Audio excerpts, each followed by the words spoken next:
জন্মেছি মরে তো অমর কে কোথা রবে। একবার জন্মেছি একবারে মরবো না। তেমন বাঁচার আগে তো ইচ্ছা নাই যে দীর্ঘ বছর বাঁচবো, আজ না হয় কাল তো মরতেই হইব। তারপর সমাজে যদি পারি চেষ্টা কিছু পজিটিভ মেসেজ দিয়ে যাওয়ার চেষ্টা করি। এতে কার কি ফাটলো সেটা আমার দেখার বিষয় নাই। তো সত্যের পথে থাকার চেষ্টা করছি, থাকছি, থাকবো।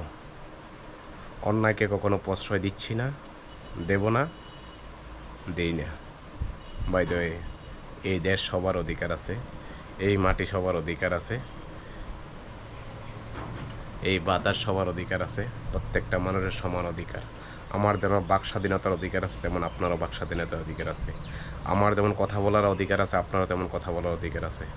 আমার যেমন ধর্মীয় প্র্যাকটিস করার অধিকার আছে, আপনারও তেমন আছে।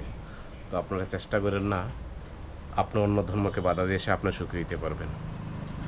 প্রত্যেকটা জিনিসেই ইকুয়াল রিয়াকশন হয়।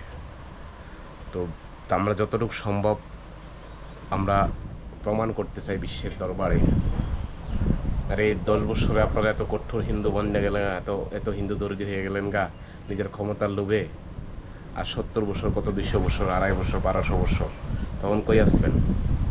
যাক, এই গেছে রাজনীতির বিষয়। এই রাজনীতি থেকে আপনি দেখেন প্রত্যেকটা মানুষের যখন একজন আপনারা লক্ষ্য করবেন, এমন বা ত্রিপুরা রাজ্যে এমন প্রচুর প্রচুর প্রচুর লিডার আছে, প্রচুর লিডার আছে যারা দেখতেছে যে চিরা বিজতো না, তারা বিজেপিতে যায় সেটা হিন্দু মানে মুসলিম বিরোধী পোস্ট করে, মুসলিম বিরোধী স্লোগান দেয়, যখন জানে তারা মুসলিম। মানে আজকের দিনও তারা এসে মানুষ অতটা বোকা থাকে যে একটা মানুষকে বোকা বানাইতে ধর্মের আধারে একদম 1 সেকেন্ডের ব্যাপার না।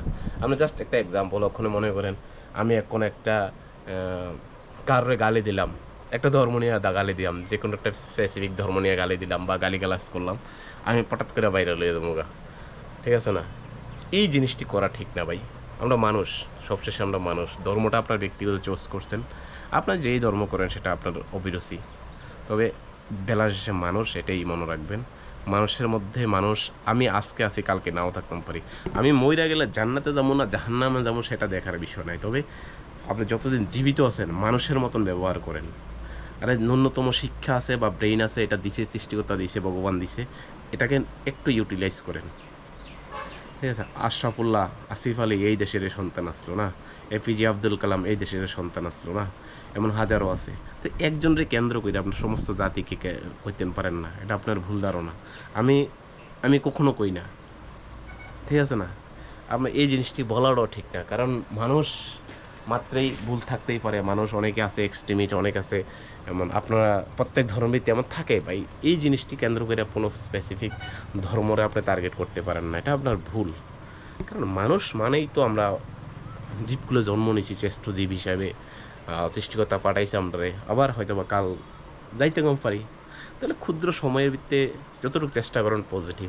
আর যারা করেন যে চুপ থাকা ভালো, অ্যাকচুয়ালি কথা ঠিক, চুপ থাকা ভালো, তর্কে যাওয়া থেকে চুপ থাকা ভালো। তবে ভাই দেখেন, সব কিছুতে চুপ থাকাটাও এতটা ভালো না। কারণ দেখতেছেন আমরা অনবরত সমাজের ভিত্তিতে অগ্রিয়তাবাদ, হিংসা, বিদ্বেষ ছড়াইতেছে একের প্রতি অপরে। তো আপনার প্রতিবাদ করাটা দরকার। যেহেতু আপনি একজন সুনাগরিক হিসেবে নিজেকে প্রমাণ করতে চান, তবে প্রতিবাদটা আপনার দরকার আছে। এদের বিরুদ্ধে দাঁড়ানো দরকার আছে, যারা সমাজে উশৃঙ্খলতা ছড়াইতেছে এদের বিরুদ্ধে দাঁড়ানো দরকার আছে। বেলা শেষে তো আমরা মানুষ, মরতেই তো হবেই। তো ভালো থাকবেন, সুস্থ থাকবেন, সবাইকে জয় হিন্দ।